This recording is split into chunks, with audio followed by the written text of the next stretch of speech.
Hallo, herzlich willkommen zu Dranbleiben im Soundance Festival 2020. Ein Format, was als Echo auf die diesjährige Pandemiesituation entstanden ist. Ich bin heute hier mit meiner Kollegin Sonja Augart, Dramaturgin, Künstlerin, Feldenkreis-Practitioner. Ich bin Jenny Haack, ich bin künstlerische Leiterin und Gründerin des Soundance Festivals und wir haben 2019 das Projekt TanzHörBuch zusammen entwickelt. Für dieses Projekt haben wir zusammengearbeitet mit sehbeeinträchtigten Menschen von der Blindenwohnstätte in Weißensee und mit Künstlerinnen und Künstlern des Festivals 2019. Wir waren auf der Suche nach persönlichem Zugang zu dem Medium Tanz und Musik, also persönliche Erlebnisse, Geschichten, Erinnerungen. Weiterhin waren wir interessiert zu schauen, wie das Medium Tanz und Musik von visuell in ein auditives transformiert werden kann. Eigentlich war geplant, dieses Jahr 2020 im Juni zum Festival das TanzHörBuch 2 zu entwickeln, also eine Weiterentwicklung, Fortführung, Umwandlung des ersten Formats. Leider konnte das pandemiebedingt nicht stattfinden. Dann haben wir überlegt, was können wir von der Idee aber mitnehmen und wie können wir es transformieren in etwas Neues. Und daraus ist das Format Dranbleiben entstanden, wo wir die gleichen Fragen vom letzten Jahr erneut einigen der diesjährigen Künstlerinnen gestellt haben und auch speziell gefragt haben, wie die Situation des Lockdowns, der Pandemie, ihre künstlerische Arbeit mit beeinflusst hat.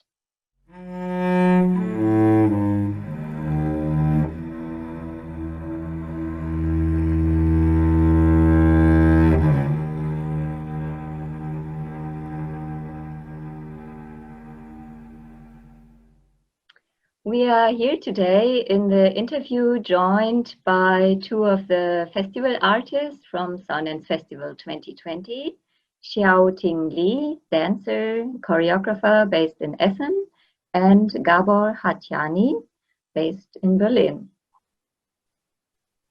I would start to ask you, Hsiao-Ting, maybe you want to introduce yourself briefly. Yeah. So I'm Hsiao-Ting, and I'm a dancer, and also I am a creator, and I am an improviser. I work a lot with the field of improvisation with dancers and musicians, and this year in the Soundance Festival, I work in the format in the open platform with improvisation. Yeah. We have prepared 3 questions for you.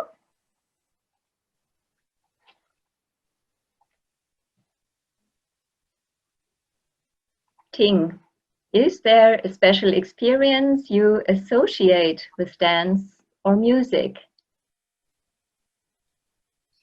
Yeah, when I was receiving this question by email, so I was thinking, an experience. But then I noticed actually I can't name an experience because for me, this experience is a bit like every day. You know, so like, because I dance since I was small till now, of course I listen to music also every day, and I think actually there's a lot of special experience, and I hardly can find one and name it, but I think there are something I can try to describe is like sometimes when I dance, especially improvise with people in real time, I think the spatial experience is when I feel there is a strong flow that actually become alive itself. You know, like, of course, I'm a dancer, I dance, it sounds like an action that I have to do to make things happen. But I think the spatial experience is that when several times, it happens that then the things start to happen by itself. Then I am not the dance, I'm a dancer, but I'm not the one who make it happen, but I am just letting it happen. It's like the dance has its life. Or if I work with people, a group of people, then this communication or this improvisation itself has its life, and everybody is like a small fish in this river. Then I found it's a very special experience, but it's not the one. It's happening again and again in different story, in different days, and I found it special and connecting me very much with actually what it is, dance and music with the present. I guess this is what I can say. What does dance or music do for you? Mm-hmm.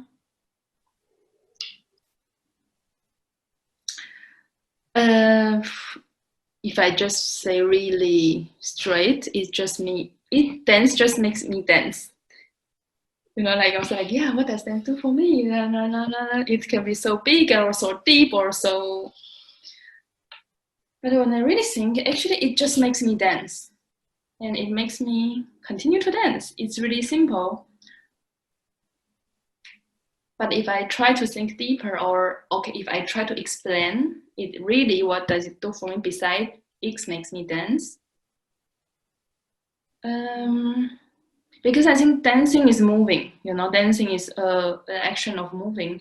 And I think a person can dance is very special. It means you are basically moving. You are not just sitting there and you are really moving in your life. So I think in a way it makes me dance. It also means that it makes me continue to move in life and to experience and to see different, not to see, but really to embody and to experience different taste and level of life. For instance, of course, I like dance, but like is not just like. By liking it, by doing it, we all have to also experience a part of not liking something, or besides joy, there's also, of course, always frustration, and you discover your weakness, or you discover I don't pick you, but I say I discover my weakness or my strengths, or then different level of life.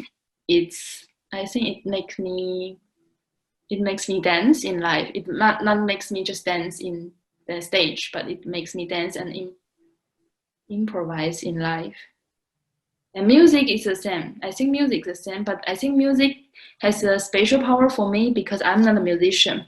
I don't have to be a good musician. Now, I'm a dancer, so somehow, but I'm not a good musician. So I think sometimes when I am very, life is up and down. Sometimes if I'm very down, music can make me really up just by putting music, and my mood can just change. No, I think this is the power of music. It can bring me connect to the present, and it can also bring me to another world by just listening to it, and can bring me a lot of fantasy when I need, but can also bring me back to the present when I'm too much in my head. And I think it's how dance and music can connect a person into life and into the world. Yeah.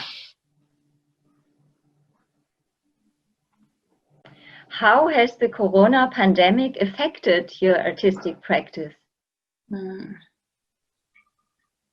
Yeah, like of course it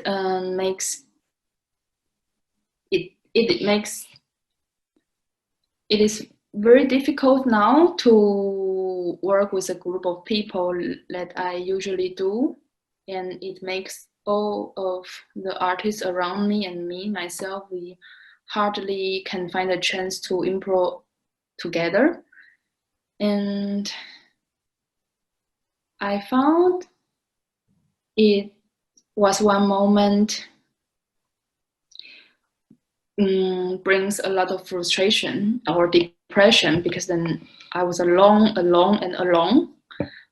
But at one point, I think this kind of aloneness also forced me to see towards inside. And so then there comes another thing up from inside because I think before I always feel somehow dancing or improvisation or performance, this kind of thing is continue. You have to continue. But then when there was this big pause, but after when I start to dance again, I noticed even I didn't practice for a long time, there's still something changed in my body or in how I dance. So it doesn't mean that I didn't practice for a long time and it was nothing. Actually, by the fact that I had so many time to be with myself, to face myself, or to go into the nature, to observing the world, these kind of things also come into my dance. I feel it doesn't just come by I have to dance so I can improve or I can change or I can develop by dancing. I notice even by this empty pause, my dance develop and change again. So I think it's actually a big chance also to face all this emptiness and this waiting. It forced me to see inside and to be patient and to discover something which is not from the outside inputs but from the inside inputs. And then when I can connect to people again, of course, it's like a double pleasure. It's like, become even better. Yeah, I think that's it. Thank you very much for all these answers. Yeah. Okay, Gábor, can you briefly introduce yourself? Yes, I'm a Hungarian cellist, most of all, and I work a lot with improvisation in different genres, also with dancers in the setting of instant composition, sometimes compose, sometimes curate as well, but mostly performing live is what I like. So I will ask you the first question. Mm-hmm.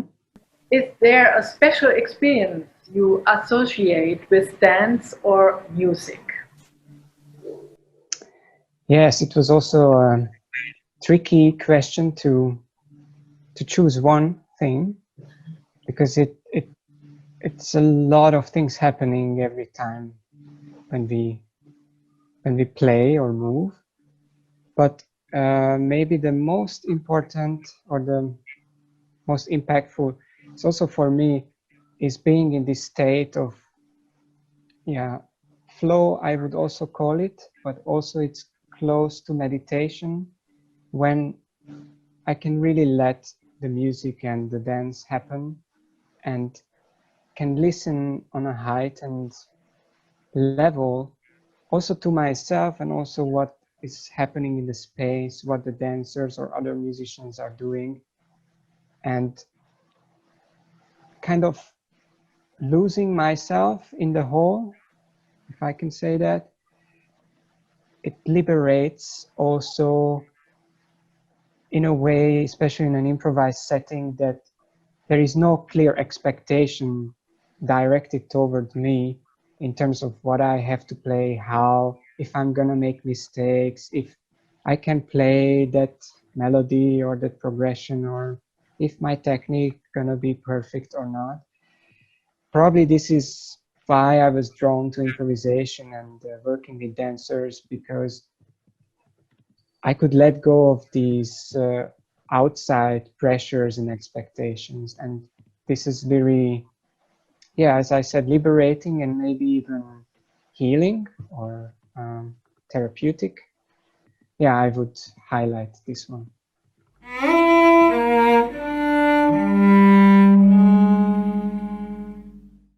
What does dance music do for you? Yeah, the two questions overlap a little bit, because in the first answer, I think I said a lot of things which I could have said for this one too. But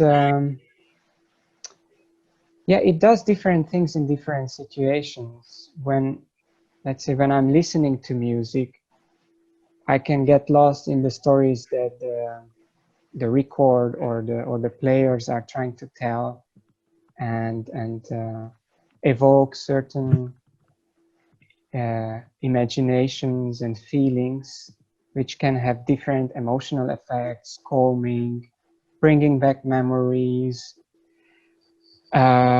releasing stress, or facilitate a state where I can dance and let go. I can also learn about other people and observe and listen. And yeah, I would say these are the things that come to my mind. Yeah. Third question. How has the corona pandemic affected your artistic practice?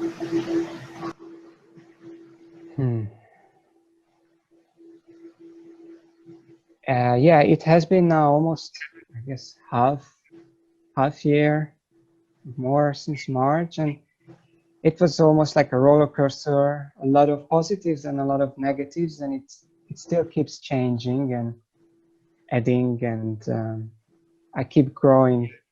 In the very beginning, it was a bit scary, and there was a wave of fear, which had to be managed, and that first impact pushed me inside, let's say.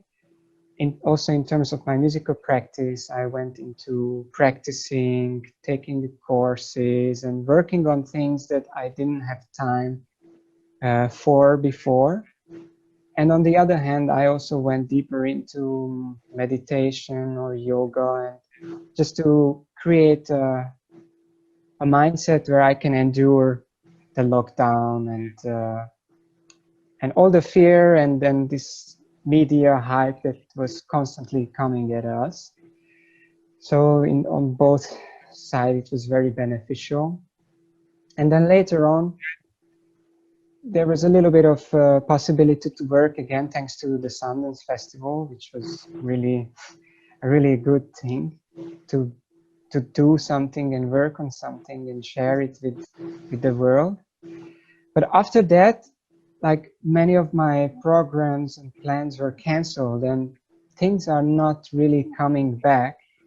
And somehow, as a most of all, like live performing artist, I have to kind of come to terms that these things are not happening, and they might not happen. Many opportunities or things where I felt I'm going forward in my career kind of were canceled and probably won't be picked up or gonna be forgotten. So it's almost like starting all over again, and also being very humble.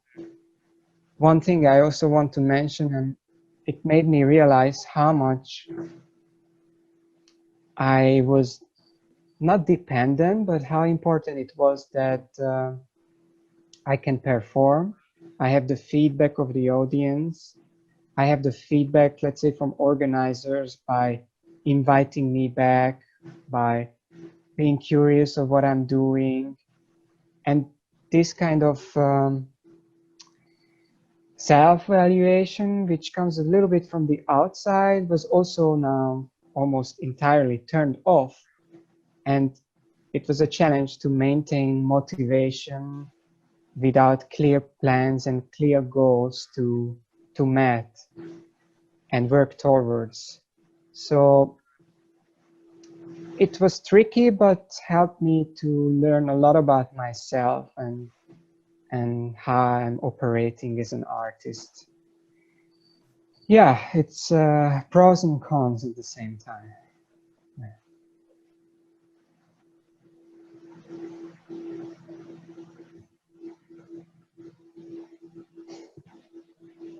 Thank you.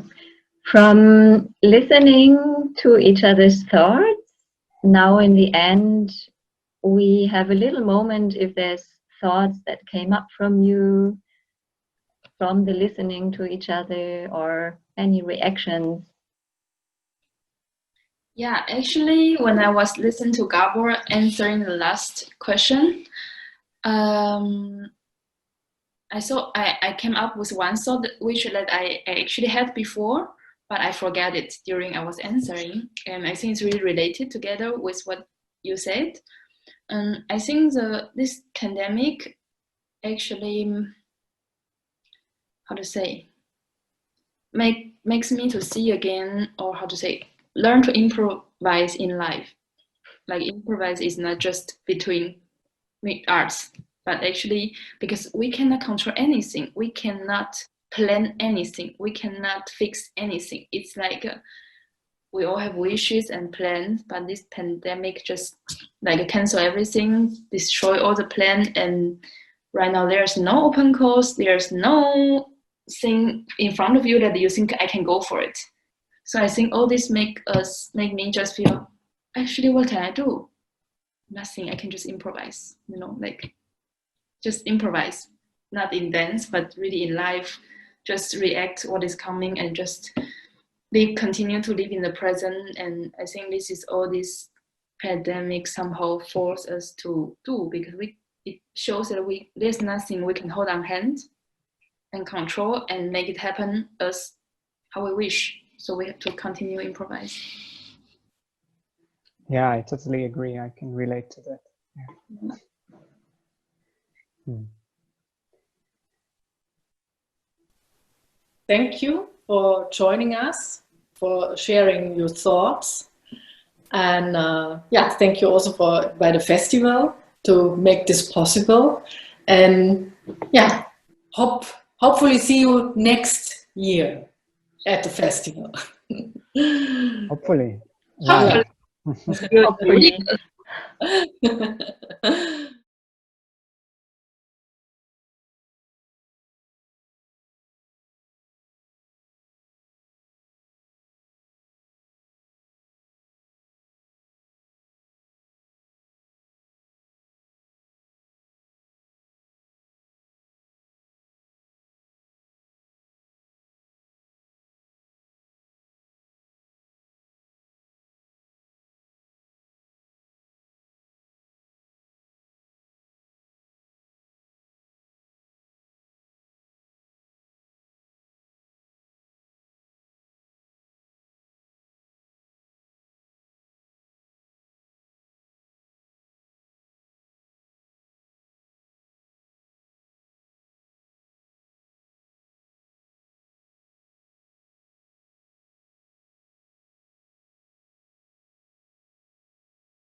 Thank you.